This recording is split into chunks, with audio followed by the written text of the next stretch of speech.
hari igihe ujya wifuza cyangwa se ushaka ko washyira password ku application yawe nka WhatsApp, Facebook, Instagram n'ibindi, cyangwa se ugashyira password ku mafoto yawe, amavideo yawe, byose bikaba ibanga ku buryo nta wundi muntu wabijyamo atagusabye uburenganzira cyangwa se utamubwiye password yawe telefone yawe.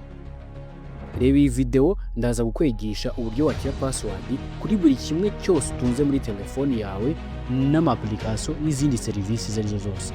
Umuntu wese akajya bijyamo n'ama-message akajya bijyamo ari uko utanze uburenganzira.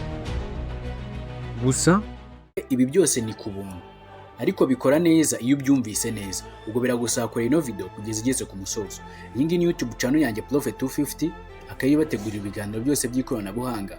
Nagusaba ko wakora subscribe wowe mushyashya, wowe usanzwe ugakora subscribe ugakanda like kuno video, kandi nkangukunda kwa mudukurikira kandi Imana umugisha mu mukanda like, namwe musige comment ya video y'ubutaha twazabakoreraho. Nabashimiye cyane.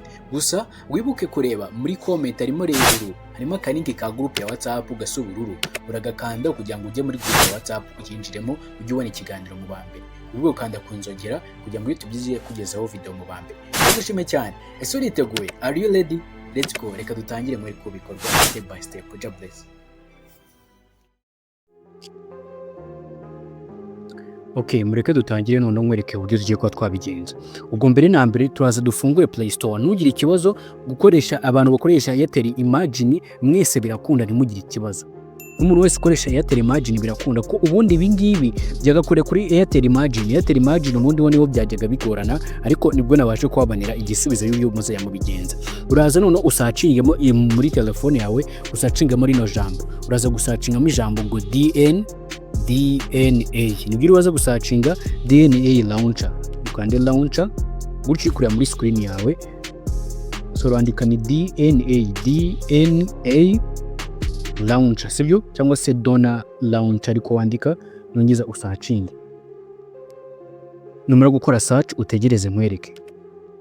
Urakora search uraza guhita ubona imeze gutya, imeze nk'utuntu tumeze nk'utudomo twinshi, nukura yitukandaho uhita searchinga, nurangiza witukandara uyestaringa muri telefone yawe, nurangiza ukande kuri open.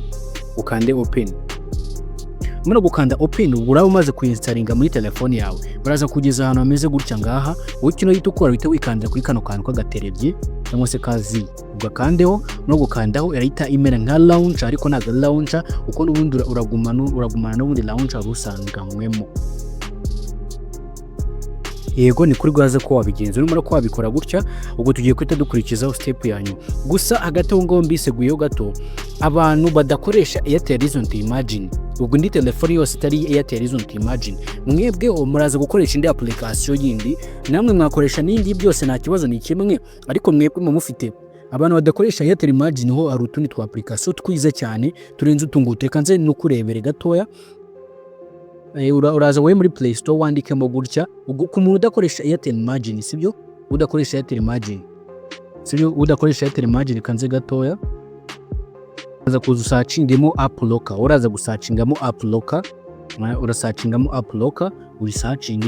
Iyo bita byoroha cyane. Ubwo ni ku muntu udakoresha Airtel Imagine, akoresha kangaka ko kararinze, kangaka kanitso app locker, ariko abaza kuba yakoresha kanitso app locker akadownloading muri telefone. Yego.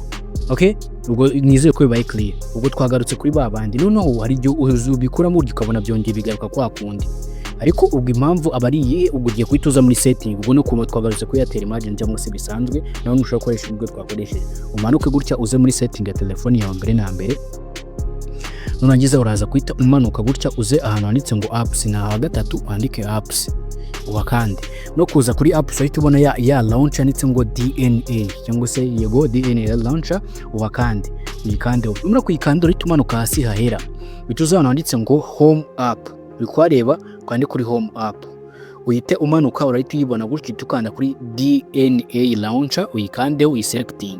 Ukiselecting barahita bivamo byongere bizane hano, badavuga ati ngo backup and restore. Bitukana nitse ngo cancel, kande kuri cancel.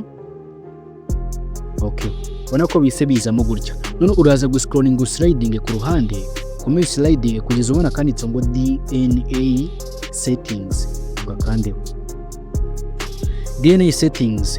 None kuyikanda uze kuza none tugiye kuyilokinga. Tuzana handitse ngo privacy protect, ni uri tuzukanda hano gutya handitse ngo privacy protect. Ahita ukanda kuri privacy and protect uhakande. Muri kwa kanunu bashobora kuhita bakwamamaza ibyo ngibyo naribi, bashobora kwamamaza bakagira ute ibyo ngibyo urahita uzukande hano handitse ngo kuri karo kantu ko gukuramo. Noneho urahita uzukande hano hantu kuri aka ngaka handitse ngo app locker. Ugize ikibazo wabyandika hasi muri comment, gusa ariko gukora subscribe sibyo, uhakande. Muri kwakanda kuri app locker wabikanze gutya sibyo, uhite noneho uza hano handitse ngo set and lock pattern, abari witukanda sibyo. Ushobora kuba wakanda cyangwa se ugakoresha iyo rusanzwe ukoresha cyangwa se ubwo no tugiye kubanza duhitemo application dushaka kuba twafunga. Niba ari message urazonga kuri manage apps, wakande kuri manage apps, bahita kureka ibintu byose ufite muri telefoni yawe ubwo uhisemo itijya urufunguzo. Reka nze nkwereke gatoya, ngiye kubanza duhere kuri message nkuko natangiye video nibabwira. Kuri message zisanzwe dutangire dufunge message application zose, message WhatsApp, indi application wa downloadinze muri telefoni yawe. Dore WhatsApp ya mbere tugigezeho, tugiye guhera kuri message zangiye kuzifunga. Dore ngiyi ngiye kuzifunga, ninga selecting gutya uko ndaje ni selecting. Mbere yuko ni selecting abanze bikwereke. Dore niza kuri message zisanzwe, SMS zanjye zisanzwe baje kuba nabikwereka mbere na mbere. Message yanjye sanzwe nazanye nshyireho, dore ngizi message ungura nako nzijyaho nta password bansabye kubyo wari wese azajya kazijyamo nta password bamusabye. Ubwo rero ngaruka kandi kuri ya setting kugira ngo najya mbashe kubikwereka. Nanjye selecting na WhatsApp locking nshyiremo password, dore nazo ndaziselectinze. Ubwo application yose waselectinzemo ari uselecting application yose ushaka, Amafoto, Amavideo yose selecting. Wituzu ukandanditse ngo setters privacy app, ukandi hano.